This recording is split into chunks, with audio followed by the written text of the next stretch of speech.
有時候，曖昧真係一場唔公平嘅捉迷藏遊戲，但唔係你輸，係對方根本冇打算陪你玩到底。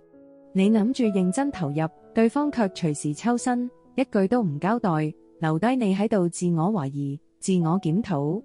其實你清醒啲啦，佢根本冇打算攞真心玩呢場局，你係真心，佢係演員，呢場戲，失落嘅一定係你。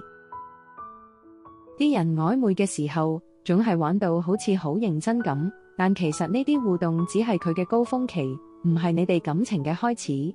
信息秒回，貼圖都可以變曖昧，講到好似你哋好快會有結果咁。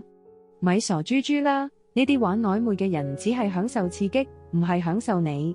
佢哋對你熱情，就好似跑步時衝刺，當下好興奮，過咗嗰陣就會疲累，甚至影都冇。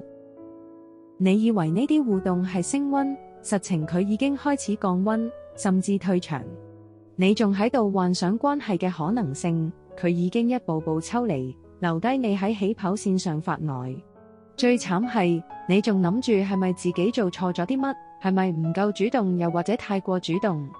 但其實答案好簡單，佢根本冇認真過。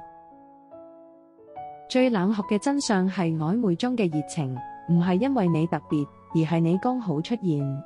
嗰一段時間，你只係佢空窗期嘅填補，係佢無聊時候嘅陪伴，係佢寂寞時嘅溫暖。但你千祈唔好以為佢會為咗呢啲感覺留低，因為一旦佢身邊出現咗更吸引佢嘅人，你就會即刻被棄換。呢啲備胎式曖昧，係感情世界入面最普遍嘅消耗模式，唔係你唔夠好，而係佢根本冇諗住同你認真。佢對你好似好熟絡，你以為係愛，實際上只係暫時揀咗你。當佢社交圈有咗新目標時，佢會慢慢退避，甚至話都唔講多聲就消失。到時你仲喺度自責，係咪我做錯咗啲咩？其實問題從來都唔係你，而係佢冇準備好，甚至根本唔想準備。最令人心寒嘅曖昧，係對方根本唔係鍾意你，而係鍾意從你身上攞到啲乜。佢可能係貪圖你嘅價值、資源，甚至係你嘅情緒照顧。佢表現得好似好投入，實際上係計劃緊點樣令你放低防備，快啲交出信任。當佢攞到想要嘅嘢，例如身體、金錢、情感支持，甚至係社交圈嘅紅利，佢就會即刻抽身，乾脆到你完全唔知發生咩事。佢唔會解釋，唔會攤牌，佢會假裝咩都冇發生過，留低你一個喺度亂諗，係咪我太黐佢呢？係咪我太主動呢？其實問題從來唔喺你，而係佢一早就準備好做個冷血抽離嘅人。呢個世界最多嘅唔係愛與唔愛，而係目的性強烈嘅假象。佢哋唔係想要你，而係想要你能提供嘅情緒價值。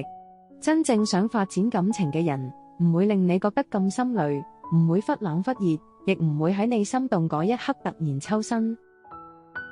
如果你而家正經歷緊呢啲曖昧變冷嘅痛，請你記住，唔好急住去否定自己，亦唔好為咗留住對方而委屈求全。因為你值得嘅係一段真實嘅愛情，而唔係呢場情緒操控嘅遊戲。走得嗰個唔係你嘅人，留低嚟自責嘅唔應該係你咯。